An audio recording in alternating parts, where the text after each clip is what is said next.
It's always exciting when a movie made in Maine is about to come into the world. That is the case with a new short film called Father Figures. With us here on 207 are two of the key people involved in it, director Alessandro Chile and actor Matt Delamater. Thank you so much for coming in. Great to have you both here. Let's talk about the basic story here. What was the inspiration for this movie? I came up with this film during the lockdowns. My dad was overseas and I got to see him after 2 years apart.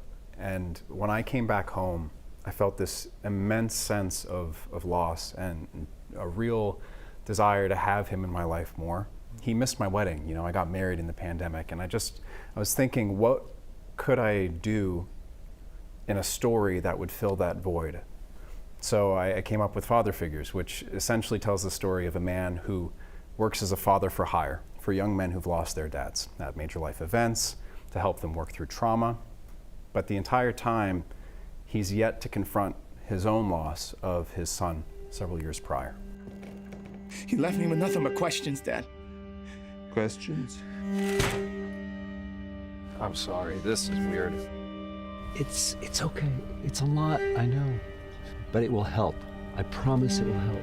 You live in Auburn, Matt, you live in Bridgeton. It's a rare opportunity for an actor to get to shoot a movie in Maine, go home, sleep in his own bed, then go to work and do some more acting. It's a dream. It's a dream. I hope we get to do it more one of these days. Absolutely. No, it was, you know, for me, getting a call to work with new filmmakers, especially in Maine, folks that I hadn't met Alessandro until this film, and but I knew some of the folks part of the production and who I really respect and loved and wanted to work with, and so it's an exciting email to get to say, you know, you get to work a character in a format that's a little bit different than a larger feature film.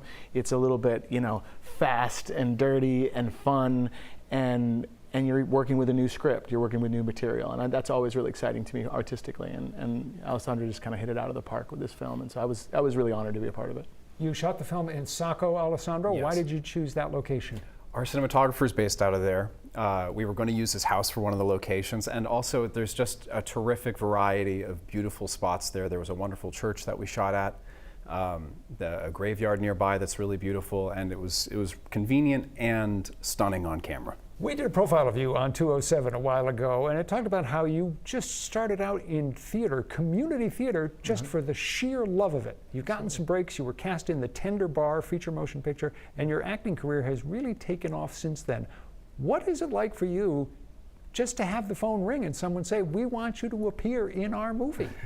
It's amazing. It's really amazing. Like you said, I loved my time in theater and community theater. I hope to continue to do it again as my kids get a little bit bigger. But for me, that is the dream, to get to do this work in this state with people that you really respect and you learn from and grow from. And you know, I don't take any opportunity on set for granted. I think it's the last job I'll ever get, like I think any good actor does.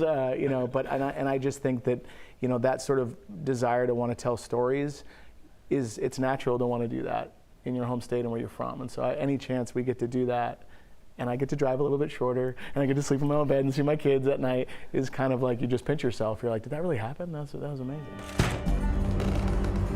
Don't come here unless I call you. Hey, come on, get up. Don't. For these brief moments with all of you, I get to be a dad. Boy!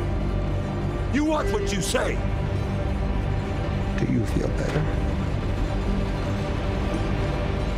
You don't know how I feel. You shot the movie in January, did some outside shooting, and it was how cold? It was about 7 degrees outside. Does that create problems? It's really hard to do everything at 7 degrees. You got people operating cameras with metal buttons and gears that are going to freeze their fingers. I was acting in that. Steve Hauk, who was acting with me, was in that, and it was rough. We kept popping in a car and trying to hop on our coat and turn the heat up in between takes just so we could keep going. Were you a whiny actor, or were you a good guy and didn't complain about that? I think you learn early on, especially when, you know, you're happy to be there. You don't complain about anything. You know, you pretend like it's, you know, Tahiti, and you just say, oh, yeah, this is great. Can I get you any coffee? You know, it's fine. The film is going to be debuting at the Dances with Films Festival in Los Angeles. Yes. Late June, early July. What kind of a thing is that going to be like for you to be there doing that, soaking that all in? I'm thrilled. I'm so thrilled because it's going to be at the Chinese Theater, which is historic. They've had the Oscars there, Mary Poppins premiered there. So many major films go there. And it's just an honor to be able to bring a piece of Maine to the heart of Hollywood. I feel like bringing father figures to Dances with Films really represents a huge step forward in my career and the crew that I've gotten to work with and building new art together. It's been fantastic. Congratulations to both of you. Thanks for coming in, Matt, Alessandro. Again, the name of the film, Father Figures. If you want more information on the movie, its release, distribution, so forth, you'll find a link in the 207 section of our New Center Maine app and website. And don't go away, because we're going to return right after this.